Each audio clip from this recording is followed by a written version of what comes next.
சந்தனம் மார்பின் சொந்தம் மங்கையின் இதயமோ காளையின் சொந்தம் மலையின் சந்தனம்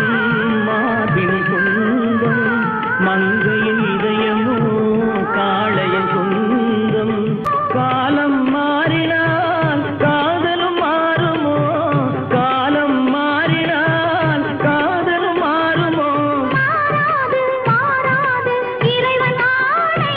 என்று மாறாது மாறாது இறைவன் ஆணை இந்த சிவகாமி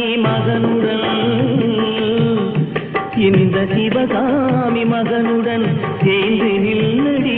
என்னும் சேரும் நாள் பார்ப்பதென்னடி வேறு எவரோடும் நான் பேச வார்த்தை ஏதடி தோகை